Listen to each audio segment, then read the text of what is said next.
Jean-François Copé, bonjour. Bonjour. Bienvenue sur Radio Classique. Vous avez été particulièrement silencieux cet été. Parti à l'autre bout du monde Oh, à l'autre bout du monde, non. Mais c'est vrai que j'ai plutôt profité de cette période pour réfléchir et profiter aussi de cette période pour préparer la rentrée. Et pour ce qui nous concerne, nous, la majorité est très chargée puisque nous avons les journées parlementaires à la fin du mois de septembre, qui est un peu comme une sorte de séminaire d'entreprise pour nous. C'est-à-dire que je souhaite, moi, que ce soit l'occasion de se mettre en route vers l'hyper-parlement. On a des nouveaux outils pour être plus utiles au président de la République et aux Français. On va les utiliser, on va faire nos propres lois. En faisant encore derrière le gouvernement, derrière le président. Ah ben ça va de soi. Mais aussi en apportant notre contribution. Vous savez, moi je pense que le temps du Parlement Godillot est totalement terminé. Aujourd'hui, je crois que ce qu'attendent les gens de leurs députés, c'est d'être en première ligne pour proposer des choses nouvelles et puis pour être en prise avec ce que on dit sur le terrain, dans tous les domaines. Et donc aujourd'hui, avec cette nouvelle constitution, les députés, ils peuvent faire des lois eux-mêmes, et donc on est plutôt tendance, nous, contrairement à ce qui se fait par l'administration, à faire des lois beaucoup plus courtes, beaucoup plus concrètes, et qui répondent peut-être plus vite à certains sujets, et puis aussi à faire des missions de contrôle et d'évaluation, parce que, comme tous les parlements du monde, désormais, le Parlement français peut faire ça. Regardez si une politique... Ça pourrait être le cas sur les banques, ça pourrait être...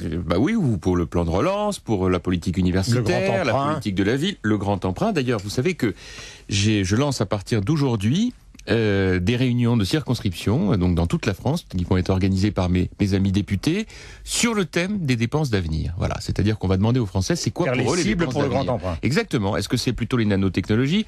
Est-ce que c'est la sécurité alimentaire? Est-ce que c'est la santé? On parle beaucoup de la grippe.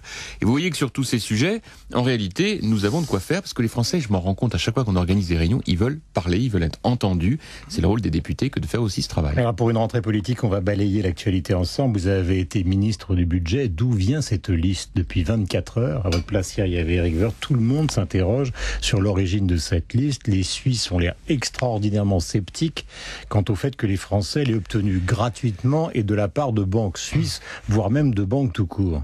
Oh, ça, je peux pas vous répondre sur ce point. Je connais pas. Oui, j'ai été ministre du budget. Je peux pas vous répondre sur ce point. Mais en revanche, je pense que l'idée qui consiste à poser le problème de l'hyperfraude sur des sommes très importantes, c'est de la responsabilité d'un ministre du budget. Bon, l'idée ensuite de dire, écoutez, régularisez-vous, parce que l'objectif n'est pas simplement d'être dans une logique de sanction, mais aussi dans une logique de rapport de confiance, y compris avec des gens qui pensaient pouvoir contourner le fisc ou qui l'ont fait, et de leur dire, venez rapatrier vos capitaux, parce qu'ils doivent contribuer à l'effort national.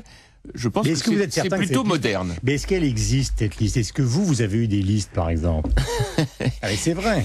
Mais l'administration fiscale est extrêmement puissante. Vous me faites penser, vous savez, parfois, quand on interviewe dans les radios les anciens responsables militaires, et on leur dit, racontez-nous comment c'était. Non, mais c'est un fonction. Tout le monde s'interroge sur ce sujet depuis ce matin. Je comprends. Mais enfin, écoutez, moi, je suis pas en situation de vous répondre là-dessus. La seule chose que je peux vous dire, c'est que l'initiative qui a été prise par le ministre du Budget me paraît bonne et elle me paraît moderne. Tout à l'heure, on écoutait sur l'antenne de Radio Classique Patrick Artus. C'est vrai qu'il y a le système des banques qui sont non régulées. Il y en a plein aux États-Unis.